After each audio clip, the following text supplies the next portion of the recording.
देश प्रदेश में शुरुआत बिहार के साथ। केंद्रीय मंत्री और बेगूसराय से बीजेपी सांसद गिरिराज सिंह ने एक बार फिर विवादित बयान दिया है। कोई नई बात नहीं है, आम बात है गिरिराज सिंह के लिए। बेगूसराय में एक कार्यक्रम के दौरान गिरिराज सिंह ने कहा कि जो अधिकारी ठीक से काम नहीं करता है उसके सिर पर दोनों हाथों से जमकर लाठी मारो। इस दौरान उन्होंने अधिकारियों को भी फटकार लगाई। उन्होंने लोगों को चेतावनी देते हुए कहा कि वो जनता की हर बात को सुने। आपने मुझे सांसद बनाया है, आपने किसी को एमएलए बनाया है, आपने किसी को जिला परिषद बनाया है। आपके बल पर कोई मुखिया है? मुखिया एमएलए और एमपी के बल पे आप नहीं। ये ध्यान रखिए, इसलिए मनोबल को ऊंचा रखिए। हमें की करिए, देखो ने सुनबे नहीं करे छे, नहीं सुने छे तो दो बांस से लेकर मारो ना, नहीं सुने छे, नहीं किया सुनते। ये शब्द हम नहीं सुनना चाहते हैं, कि नहीं सुने छे। दिल्ली के तमाम बॉर्डर्स पर चल रहे किसान आंदोलन को 100 दिन पूरे हो गए हैं। इस मौके पर किसानों से सुबह 11 से लेकर शाम 4 बजे तक दिल्ली के नजदीक ईस्टर्न और वेस्टर्न पेरिफेरल एक्सप्रेसवे को बंद रख दिया गया। किसानों का कहना है कि अब उनका पूरा जोर बीजेपी को 5 राज्यों में होने वाले चुनावों में हराने पर होगा। शनिवार सुबह के 11 बजते ही किसान तय कार्यक्रम के मुताबिक कोंडली के नजदीक ईस्टर्न पेरिफेरल एक्सप्रेसवे पर चढ़े और अपने ट्रैक्टरों को ठीक एक्सप्रेसवे के बीच खड़ा कर सड़क को बंद कर दिया। बाकायदा गाड़ी पर स्टेज बनाया गया, बिजली के खंभों पर लाउडस्पीकर लगाए गए और पूरे 5 घंटे किसान एक्सप्रेसवे पर बैठकर शांति के साथ किसान नेताओं को सुनते रहे। बीच में एम्बुलेंस आई तो झटपट उसके निकलने के लिए रास्ता बनाया गया। आज के कार्यक्रम में भी हर कार्यक्रम की तरह महिला किसानों की अहम भागीदारी रही। 60 साल की कुलबीर कौर पूरे 5 घंटे पेरिफेरल एक्सप्रेसवे पर धरने पर बैठी रही। उनका कहना है कि सरकार नहीं मानेगी तो किसान दिल्ली के तमाम बॉर्डरों पर पक्के घर बनाकर रहने लगेंगे, पर वापस नहीं जाएंगे। साडे काले कानून जिहड़े आ ओह रद्द कर देण तां असीं घरां नूं जाइए, इत्थे ही रवांगे, पक्के कोठे पावांगे, इत्थे ही रवांगे। पक्के घर बना देंगे? पक्के बनावांगे, लेंटर पावांगे, चौंके चूल्हे बनावांगे।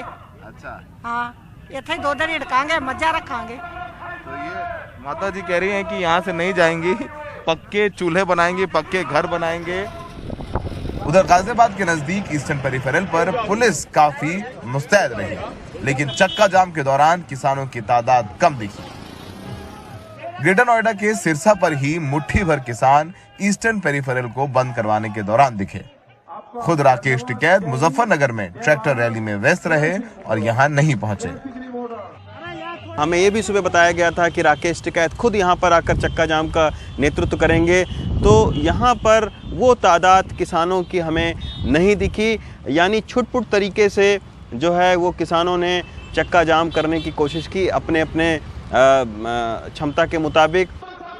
किसानों का कहना है कि अब उनका अगला पड़ाव 5 चुनावी राज्यों में होगा, जहां वो पूरा जोर बीजेपी को हराने में लगाएंगे।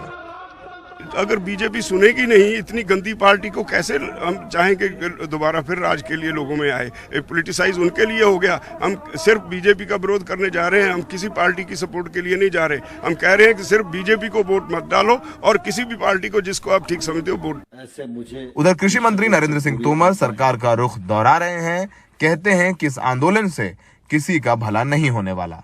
आज जो आंदोलन चल रहा है वह आंदोलन किस तरह से किसान का भला कर सकता है, इस बात पर कोई बात करने को तैयार नहीं है।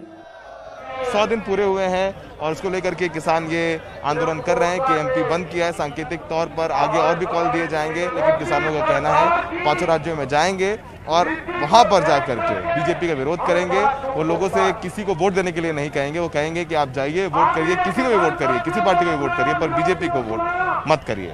सहयोगी राकेश सिंह के साथ ईस्टर्न पेरिफेरल एक्सप्रेसवे से सौरभ शुक्ला, एनडीटीवी इंडिया। कोविड-19 का टीकाकरण शुरू हुए लगभग हफ्ता भर हो चुका है। ये हम दूसरे दौर की बात कर रहे हैं, लेकिन कोविन ऐप की गड़बड़ियां अभी भी दूर नहीं हो सकी हैं। इस ऐप को इस्तेमाल करने वाले बुजुर्ग, जिनमें बहुत से गंभीर रूप से बीमार हैं और अकेले रहते हैं, उनका सब्र अब टूटने लगा है। पहले तो रजिस्टर करने में दुश्वारियां आती हैं और रजिस्ट्रेशन के बाद जो अस्पताल मिलते हैं वो अक्सर इनके घरों से बहुत दूर होते हैं। फिर तारीखें भी महीने के आखिर में मिल रही हैं। इन सारी परेशानियों पर देखिए मोनीदीपा बैनर्जी की ये रिपोर्ट। नीना और समीर बिस्वास को अमेरिका में अपनी बेटी के यहाँ जल्दी जाना है क्योंकि वो मई में मां बनने वाली हैं। 1 मार्च को कोविन में उन्हें टीकाकरण के लिए 29 मार्च की तारीख मिली और वो भी शहर के दूसरे कोने पर। एक दूसरे अस्पताल में अपने दोस्तों से उन्हें मदद मांगनी पड़ी। हमें वैक्सीन के लिए विद्यासागर अस्पताल में रजिस्टर किया गया। मेरे घर से करीब 30 किलोमीटर दूर है। हमें पहली डोज 29 मार्च को लेनी है। अगली डोज उसके 28 दिन बाद लगेगी। तब टिकट भी आसानी से नहीं मिलेंगे। जब से टीकाकरण अभियान शुरू हुआ है तभी से बुजुर्ग लोग उसकी व्यवस्था की पेचीदगियों से संघर्ष कर रहे हैं। 59.5 साल के अमित कर कैंसर के मरीज हैं। अपने और अपने 84 साल के पिता को टीका लगवाने के लिए वो कई दफा कोविन ऐप पर लॉग ऑन कर चुके हैं, लेकिन अभी तक मायूसी ही हाथ लगी है। पहले दिन मैंने लॉगिन करने की कोशिश की तो वो क्रैश कर गया। अगले दिन फिर अपने और अपने पिता के लिए कोशिश की, लेकिन 31 मार्च तक कोई जगह नहीं थी।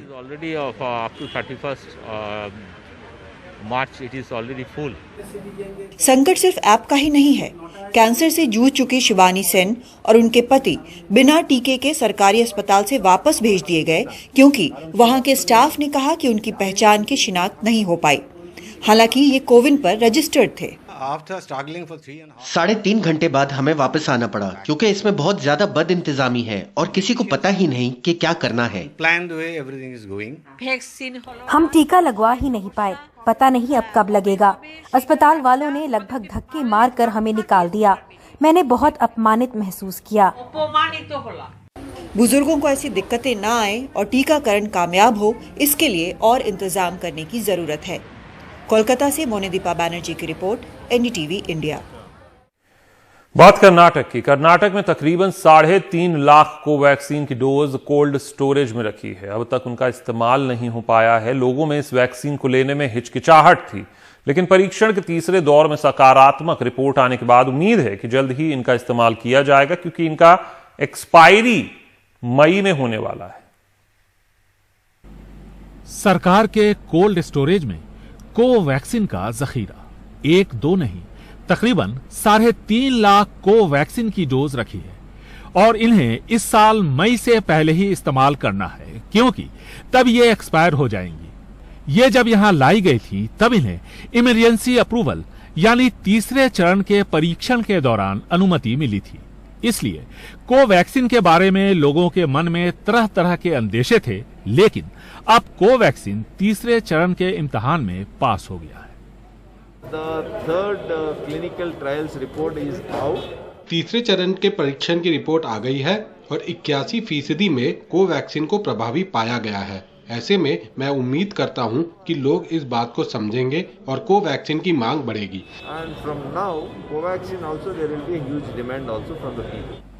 कोवैक्सीन को देसी वैक्सीन भी कहते हैं, जिसे हैदराबाद के भारत बायोटेक ने विकसित किया है और प्रधानमंत्री नरेंद्र मोदी ने भी सोमवार को दिल्ली में कोवैक्सीन ही लगवाई थी। लेकिन सवाल यह है कि जनवरी से यहां रखी कोवैक्सीन की खेप का क्या होगा। कोवैक्सीन के इस्तेमाल को लेकर हम लोग केंद्र सरकार के गाइडलाइन का इंतजार कर रहे हैं और उसके बाद ही वितरण होगा। कर्नाटक के चुने हुए तकरीबन आधे दर्जन जिलों में कोवैक्सीन का इस्तेमाल स्वास्थ्य कर्मियों और फ्रंट लाइन वर्कर्स पर सीमित मात्रा में किया गया था, यानी 3.5 लाख डोज में से सिर्फ 8,500 के आसपास। टीकाकरण के तीसरे दौर में यहां कर्नाटक में तकरीबन 70 लाख लोगों को टीके लगाए जाने हैं। वो लोग जो या तो 50 साल से ज्यादा उम्र के हैं या फिर बीमार चल रहे हैं। अब जबकि कोवैक्सीन को हरी झंडी मिल गई है, ऐसे में कहा जा सकता है कि कम से कम टीके की कमी नहीं होगी और आने वाले दिनों में लोगों के पास शायद ये विकल्प भी होगा टीका चुनने का कि वो कौन सा टीका लगवाना चाहते हैं। बेंगलुरु से कैमरामैन गोविंद मूर्ति के साथ निहाल खिदवई, एनडीटीवी इंडिया। झारखंड सरकार ने कोरोना के दौरान अर्थव्यवस्था को आए संकट को लेकर नई औद्योगिक और इन्वेस्टमेंट पॉलिसी तैयार की है। दिल्ली में मुख्यमंत्री हेमंत सोरेन ने निवेशकों के सामने नई प्रस्तावित नीति रखी। फूड प्रोसेसिंग कोरोना महामारी की मार झेल रही झारखंड अर्थव्यवस्था को आर्थिक संकट से उबारने के लिए हेमंत सोरेन सरकार ने एक नई औद्योगिक और इन्वेस्टमेंट प्रमोशन पॉलिसी 2021 का मसौदा तैयार किया है। इसके तहत राज्य में 1 लाख करोड़ रुपए तक निवेश के तौर पर आकर्षित किए जाएंगे। इसके जरिए राज्य में करीब 5 लाख रोजगार पैदा करने का लक्ष्य है। रविवार को हेमंत सोरेन ने दिल्ली में निवेशकों के सामने इस नई प्रस्तावित नीति का मसौदा पेश किया। कोरोना संकट का कितना असर पड़ा झारखंड की अर्थव्यवस्था में? नहीं, ये तो बात है ही, इस पैंडेमिक सिचुएशन में अर्थव्यवस्था को झटका तो लगा है। कई प्रतिष्ठानों से बात भी करते हैं या हमारे लोग, हमारे ऑफिसर्स बात करते हैं, लोग आगे बढ़ने को तो तैयार हैं और इन्वेस्टमेंट को भी लेकर के जो 2 साल पहले इन्वेस्ट करने को तैयार थे पूरी तरीके से, वो आज थोड़ा सा वक्त को देख रहे हैं। हम लोगों ने इस बार माइंस मिनरल्स के अलावा थोड़े अलग सेक्टर्स को भी, जैसे गारमेंट्स सेक्टर को भी हम लोगों ने सेलेक्ट किया है, टेक्सटाइल सेक्टर को किया है, जिसमें हम लोगों ने अभी तो बड़े पैमाने में 10-12 हज़ार लोगों को उसमें रोजगार से भी जो उसमें जोड़ा है। दरअसल झारखंड की कमजोर पड़ी अर्थव्यवस्था को पटरी पर लाने के लिए राज्य सरकार अपने खनिज पदार्थों के साथ साथ प्राकृतिक संसाधनों में नए निवेश के जरिए वैल्यू एडिशन करके उन्हें और विकसित करना चाहती है। झारखंड में देश के कुल खनिज पदार्थ का 40% रिजर्व है। ईज ऑफ डूइंग बिजनेस की रैंकिंग में देश में झारखंड 5वें नंबर पर है। कच्चे लोहे के रिजर्व के मामले में झारखंड देश में सबसे आगे है। सवाल पश्चिम बंगाल चुनाव को लेकर भी उठा। सोरेन ने एनडीटीवी इंडिया से कहा, बीजेपी चुनाव की परिभाषा बदल रही है। पश्चिम बंगाल चुनावों में विपक्ष का एकजुट रहना महत्वपूर्ण है। ममता बनर्जी से आपकी बात हुई, आपने समर्थन करने का फैसला किया है तृणमूल कांग्रेस का पश्चिम बंगाल में, क्या वजह है इसकी? देखिए, ममता जी से हमारी लगातार बात होती रही है, क्योंकि हम लोग अड़ोस पड़ोस राज्य के लोग हैं, तो कई विषय, कुछ समस्याएं, कुछ बातें जो हम लोग की कॉमन सी रहती हैं। और चूंकि अब ये चुनाव है और बंगाल का चुनाव काफी महत्वपूर्ण माना जा रहा है। अब देखना होगा इस नई कवायद में झारखंड सरकार कितनी सफल होती है। दिल्ली से संजय कौशिक के साथ हिमांशु शेखर, एनडीटीवी इंडिया।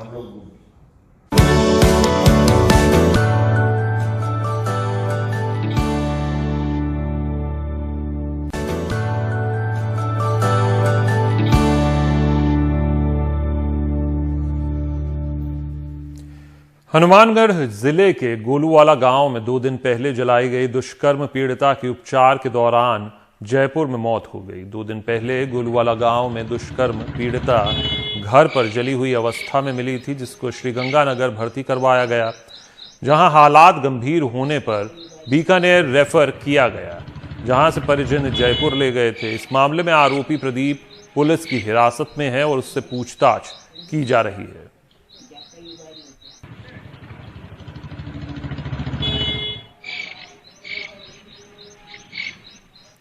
बड़गाम जिले के दुधपात्री पर्यटन स्थल में 3 दिवसीय पर्यटन उत्सव की शनिवार को शुरुआत की गई। इसके जरिए पर्यटन विभाग की कोशिश गुलमर्ग और पहलगाम की तरह दुधपात्री पर्यटन स्थल को भी बढ़ावा देने की है। यहां कई कार्यक्रम, साहसिक खेल, सांस्कृतिक कार्यक्रम और आने वाले पर्यटकों के लिए कश्मीरी कला और हस्तशिल्प बढ़ावा देने वाले होंगे। इस आयोजन में बड़ी संख्या में स्थानीय लोग भी हिस्सा ले रहे हैं।